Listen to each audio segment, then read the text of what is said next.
देखिए मैं आपको बता देता हूं भाई साहब, सिंपल एक बात याद रखिएगा। मेरा नाम कन्हैया कुमार है, मेरी जाति क्या है ये आपको पता है, लेकिन मेरा एक्चुअल हालत क्या है ये आपको नहीं पता है, और मैं बताता भी नहीं हूं। मुझे अपनी मां को लाइन में लगा करके प्रधानमंत्री नहीं बनना है, मैं नहीं बताता हूं। लेकिन एक बात मुझे आप बताइए कि मेरे साथ मेरा नाम कन्हैया कुमार ही होता, लेकिन मेरा जो टर्न आउट है सालाना वो 5 लाख करोड़ होता, तो ना ये हमसे सवाल पूछती ना आप हमसे सवाल पूछते। नहीं, और हमारी बेटी की शादी में, सुन लीजिए, हमारी बेटी की शादी में पूरा का पूरा बॉलीवुड डांस कर रहा होता। क्या बात करते हैं सर, सामाजिक सच्चाइयों को ऐसे उड़ा नहीं देना चाहिए। और अगर मुझे अपनी जाति का फायदा लेना होता, एक बात बताइए, यहाँ कोर्ट की बात हो रही है जो कोर्ट ने टिप्पणी की है। मैं कोर्ट की बात नहीं कर रहा हूँ, मैं भी पॉलिटिकल बयान की बात कर रहा हूँ। कोर्ट पे टिप्पणी करने का अधिकार हमको नहीं है, हम बातें नहीं कर रहे हैं, हम पॉलिटिकल बयान की बात कर रहे हैं। अब मैं आपको देशद्रोही नहीं कहता हूँ, वो पॉलिटिकल बयान है, तो उसका मतलब क्या है? क्यों कहेगा कोई? नहीं, ये आप अगर हो, जब तक प्रमाणित नहीं होगा तो मैं कैसे कह दूं कि आप देशद्रोही हो? लेकिन लोग तो कह रहे हैं ना। सुन लीजिए, जवाब सुन लीजिए। लोग तो कह रहे हैं ना, लोगों की गिरफ्तारी की गई ना, लोगों को जेल में डाला गया ना, इस तरीका का माहौल। तो आपको छोड़ा दिया, कहा ना कि इनके खिलाफ आखिर प्राइम मिनिस्टर कोर्ट ने नहीं कोर्ट ने पुलिस कमिश्नर को बुलाया। मैं भी बता, मेरे पास भी कुछ होता है। प्राइम मिनिस्टर ने बाज़ाब्ता दिल्ली के पुलिस कमिश्नर को बुलाया और कहा कि इन बच्चों पर ज्यादा आगे तेजी से नहीं बढ़ना है। ये बात मोदी जी की रहमो खान पे छूटे आपका नैया। अवधेश जी कह रहे हैं कि मोदी जी के रहमो खान पे आप बाहर आए। नहीं, ये इनका कहना है, इनकी जानकारी के मुताबिक। ये आज यही सबसे बड़ी साजिश है सुमित जी, कि इस देश के भीतर जिसको जो काम करने के लिए निर्धारित किया गया है वो काम ना करके दूसरा सब काम कर रहा है। मसलन रक्षा के सवाल पे बयान जो है गृह मंत्री का आएगा, गृह मंत्री से संबंधित मामलों पे बयान कानून मंत्री का आएगा, और कानून मंत्री से संबंधित मामलों पे वित्त मंत्री का बयान आएगा। मैं कह रहा हूँ कि चीजें सिस्टम में चलनी चाहिए। आप दोनों लोग अपनी अपनी बात कर रहे हैं, एक दूसरे की बात का जवाब नहीं दे रहे। मेरी बात समझिए, मैं क्या कह रहा हूँ कि कोर्ट है इस देश में, पुलिस है इस देश में, उसको अपना काम करने दीजिए। ये जो पॉलिटिकल माहौल बनाया जा रहा है, हम भी उसी के खिलाफ बोल रहे हैं। कोर्ट अपना काम कैसे कर रही है और पुलिस अपना काम कैसे करेगी, हम उस पर सवाल नहीं उठा रहे हैं। जो पॉलिटिकल माहौल बनाया जा रहा है अर्बन नक्सल के आड़ में, जैसे एंटी नेशनल के आड़ में बनाया गया था, मैं उस पर आपका ध्यान आकर्षित करना चाहता हूं कि क्यों किया जानकार है। समझ रहे हो?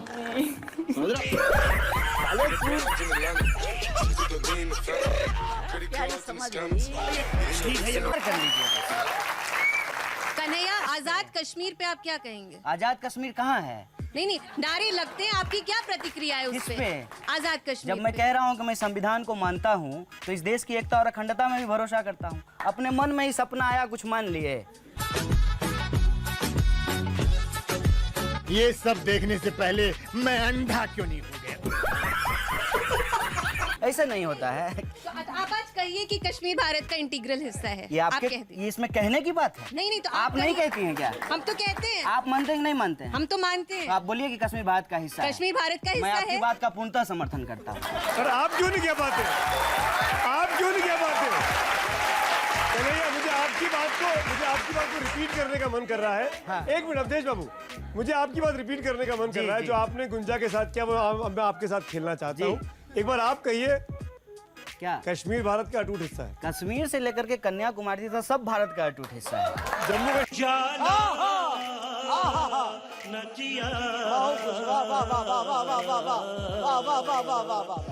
का अभिन्न अंग है। जम्मू कश्मीर भारत का अभिन्न अंग है। बिल्कुल है, इसमें कोई दो राय थोड़ी है। कहिए ना इसको। है, As it is कोर्ट में बोल दीजिए, ये मैं बोलूंगा। मैं कहिए तो मैं गर्दन में लटका के घूमूं।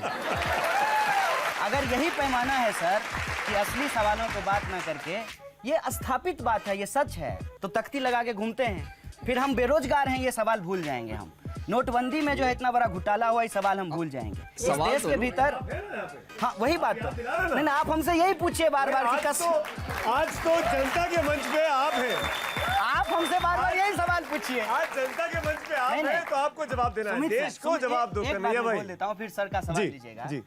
हम यही कह रहे हैं कि आप हमसे बार बार यही पूछ करके कि आप देशभक्त हैं कि नहीं हैं, कश्मीर भारत का अभिन्न हिस्सा है कि नहीं है, आप अर्बन नक्सल हैं कि नहीं हैं, मेरे इस सवाल को भटका देना चाहते हैं कि आज 2 करोड़ नौकरी क्यों नहीं है। ये सवाल है सर। ये आपसे एक सवाल है कि आप लोग बड़े गुस्से में हैं। क्या अर्बन नक्सल कोई फिनोमिनन एक्चुअली एग्जिस्ट नहीं करता? पूरा सुन लेना। और अगर आपका आरोप है अर्बन नक्सल क्रिएट किया गया है, तो आप कहना क्या चाहते हैं? किसने अर्बन नक्सल बनाया है और क्यों बनाया है? इस अभी मजा आएगा ना भिड़ो। पर आप प्लीज डायरेक्ट बात करिए, घुमा फिरा के नहीं। बिल्कुल डायरेक्ट बात आपको बता देते हैं सर। देश के भीतर जो इकोनॉमिक डिस्पैरिटीज है, खास करके जो पीछे छूटे हुए लोग हैं। अर्बन नक्सल टर्म से ज्यादा दिक्कत जो है, आप बताइए कि कौन क्रिएट कर रहा है? नहीं, बड़ा लंबा करोगे तो कट जाएगा। नहीं अर्बन नक्सल और रूरल नक्सल, सेमी अर्बन, मेट्रो नक्सल, बस नक्सल, ट्रेन नक्सल, सड़क नक्सल, गली गली नक्सल, इस तरीके का डिवीजन करने का कोई जरूरत नहीं है।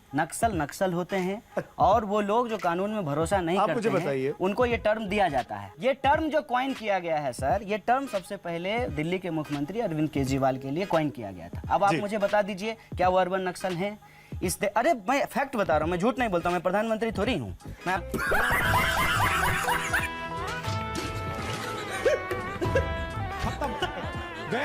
आपको सच बता रहा हूँ। ये टर्म जो है, ये टर्म कॉइन किया गया है, और कॉइन इस तरीके से किया गया है कि इस देश के भीतर जो भी लिखने पढ़ने बोलने वाले लोग हैं, जिनके के घरों में किताब है, उनको अर्बन नक्सल टर्न किया जा सकता है। पहले भी कुछ लोगों को नक्सलवादी बोल करके गिरफ्तार किया गया और कोर्ट ने उनको बरी कर दिया। ये फर्जी बहस है सर, मैं बार-बार ये कह रहा हूं। कौन नक्सलियों पर ज्यादा दुर्दांत सरकार है, यूपीए या एनडीए? सीधे से कंपैरिजन कर दीजिए और आज तय कर दीजिए। बात यह है कि मैं उस कार्यक्रम का आयोजक नहीं था और ना ही मैं वहां उपस्थित था। तीसरी बात यह है कि नारा लगा है कि नहीं लगा है, इसका जांच करने का काम पुलिस का है। 2.5 साल हो गया है, उस मामले में कोई गिरफ्तारी नहीं हुई है, और इवन जिन लोगों को गिरफ्तार किया गया उनके ऊपर कोई आरोप पत्र नहीं दाखिल किया गया। ये फैक्ट है। अब रही बात कि देश के भीतर यदि ऐसा कुछ होता है किसी के भी द्वारा, यह एक गैर कानूनी गतिविधि है। असली मुद्दे देश के कन्हैया कुमार तय करेंगे। नहीं, जनता का सवाल, जनता का मुद्दा।